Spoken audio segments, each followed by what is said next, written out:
So guys, ngayong araw nandito ako sa simbahan at mag-aanak sa kumpel. Ang gusto ng aking anak na si Ate Ams, may belo. Gusto mo may belo? Ha? Gusto din niya may belo. At gagaya yata sa akin.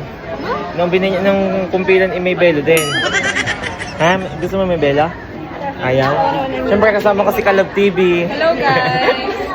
Ayan guys. Pare, magkaanak ngayon sa kumpel. Sa daming ninang ang mga suke. Mga suke ng...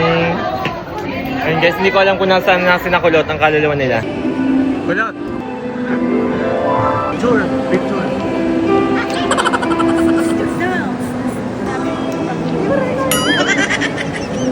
Bansal, magdasal ka naman. Kung saan lang hindi ka dadasal.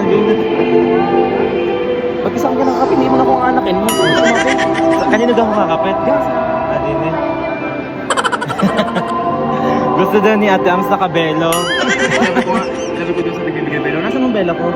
So guys, tapos na yung kumpilan din sa Balele. Ibabaybayin namin ang lahat ng handaan mula sa Ilaya hanggang ka na Ate Des, hanggang ka na Marlene, hanggang Balile. Let's go. Shout out sa lahat. Babaybayin po namin lahat ng handaan ngayon. Pakita mo ang bulag mo kasama. Uy, di hawak sa akin bunso. Baka madapa. Sarili mo tayo. So guys, pupuntahan po natin si Red Dragon ngayon. Nandito nga po pala siya. Ano masasabi mo? Gutom ka na? Ha? Abay, may bulag. Dalawa po ang bulag na kasama ko, guys. Hindi ko po akalain na bulag sila. Gutom at puyat kami, wag mo kami nila. Inaano dyan? Guys, lahat po ng handaan ngayon babaybayin mula Ilaya hanggang Balele. Kaya, Ang last destination ay Balele. tara, picture tayo. So guys, pauwi na kami at hindi na nakapag-intay si Kulot at si Manuel. Talagang gutom na magkukulapsa daw sila sa loob ng simbahan kanina. Umuna na, nakamotor ang dalawa. Ayun, ang dalawang Red Dragon. Ayun. Kaway. So guys, natapos din ang kumpilan na talaga ng mga ako'y banasin na naman na nagmamantika ng aking mukha. At naka first round na kami ng kain kana Ate Ellen, Lomi.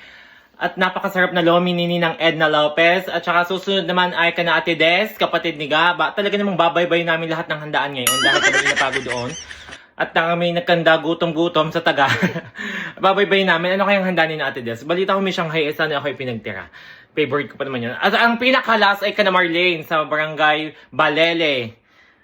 Tingnan natin, may video okay doon. Mapapalaban na naman ang aking boses. Talaga naman kahit naman sintonado at wala sa katuno-tuno. Ako'y nanganganta talaga. Pakalam ko. Sadya namang magandang boses. Nasaan ang magandang boses? So, bye-bye na guys.